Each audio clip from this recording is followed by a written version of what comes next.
30% मुसलमान है और सुबह से शाम तक टीवी पे केवल टेलीविजन चैनल ही नहीं कहता है कि अब यही निर्णय लेंगे, हमारे भाई हैं, हमारे दादा हैं, मगर जो नेता भी हैं, चाहे मायावती जी हो, चाहे आदरणीय अखिलेश जी हो, सुबह से शाम तक हमें आप ही वोट करना, उधर मत चले जाना, आप ही निर्णायक हो। मेरा सिर्फ हाथ जोड़ के आपसे यह प्रश्न है कि 18% पे सब कुछ मेरे मुसलमान भाई निर्णय करेंगे।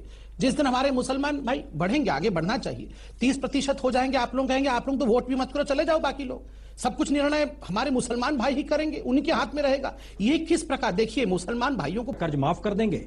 जिस किसान के कर्ज तले ये देश दबा हुआ है, उसने पीढ़ियों से खिलाया है, उसका आप कर्ज माफ कर देंगे, ये भाषा हो गई है इस देश के प्रधानमंत्री की।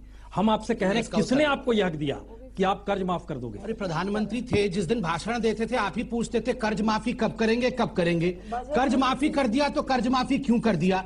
60 वर्षों से किसानों के ऊपर जी नहीं। अगर इस देश में आप खुद तय कर लीजिए फांसी किनको सबसे ज्यादा होती है, ये भी तय आप करिए। आप आंकड़े निकाल के भारतीय जनता पार्टी देती है क्या? सुप्रीम कोर्ट फांसी देती है? एक चीज जान लीजिए, सुप्रीम कोर्ट फांसी देती है। मुझे आपत्ति है, आपने यहाँ बैठ के सुप्रीम कोर्ट को भी प्लेयर बना दिया, सुप्रीम कोर्ट को भी आप कम्युनल बता रहे हैं। नहीं, मैं आपको बता रहा हूँ, आपने क्या कह दिया? फांसी किसको सबसे, आतंकवाद का धर्म नहीं होता है, फांसी चढ़ने वाले का धर्म कैसे हो गया? कैसे हो गया? आतंकवाद का धर्म नहीं है, फांसी जो चढ़ेगा वो मुसलमान हो गया, ये कैसे हो गया? क्षेत्रीय पार्टियां बनी, मंडल कमांडर को लेकर उस वक्त कांग्रेस का विरोध था, लेकिन अब जब आप लोग समाजवादी पार्टी के साथ है उत्तर प्रदेश में, वो पूरी फिलॉसफी कांग्रेस की, वो पूरी सोच, वो पूरी धारा जिस रूप में कांग्रेस आगे बढ़ती है इस देश में, क्या ये वाकई कहा जा सकता है कि कांग्रेस है भी इस देश में? बिल्कुल।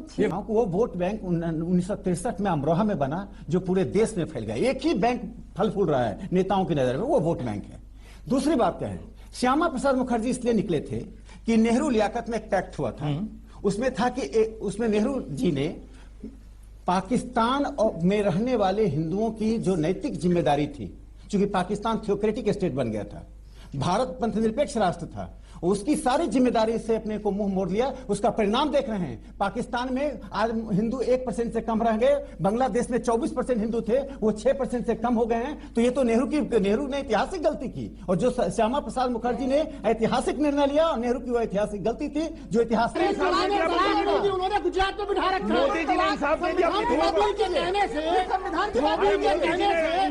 राम अपनी सीता को छोड़ सकते हैं।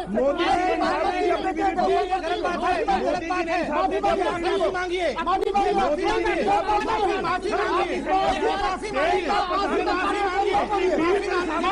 बैठ तो जाओ। उन्होंने कहा कि अगर राम सीता को छोड़ सकते हैं, मैं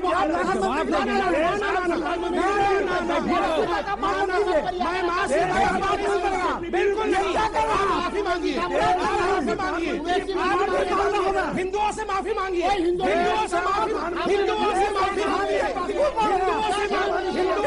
मांगिए, हिंदुओं से माफी मांगिए, हिंदुओं से माफी मांगिए, हिंदुओं से माफी मांगिए, हिंदुओं से माफी मांगिए। अभी हम कुछ फतवा जारी करते थे, गला काट देंगे, आप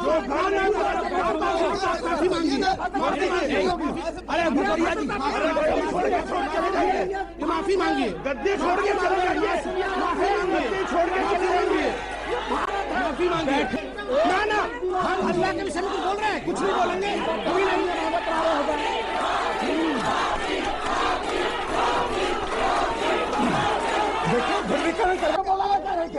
आप भी वही कर रहे तो बोला माफी मांगे। क्या कर रहे हैं आप? वोट के लिए माँ सीता को बेच देंगे, वोट के लिए राम और सीता को, देश को बेच देंगे, ये वोट के लिए, सत्ता के लिए, हमें लगता है सत्ता के लिए आप आ रहे हैं। सत्ता की दलाली मत कीजिए, उन लोगों की दलाली मत कीजिए जो माँ सीता का मान करते हैं। उत्तम अर्धांगनी माँ जानकी के विषय में मेरे दिल में उतना ही सम्मान है जितना इस देश के हिंदुओं में है। फिर भी अगर किसी मेरी बात से इनको तकलीफ पहुंची है या माँ जानकी का अपमान लगता है, मैं अपने शब्द वापस लेता हूँ।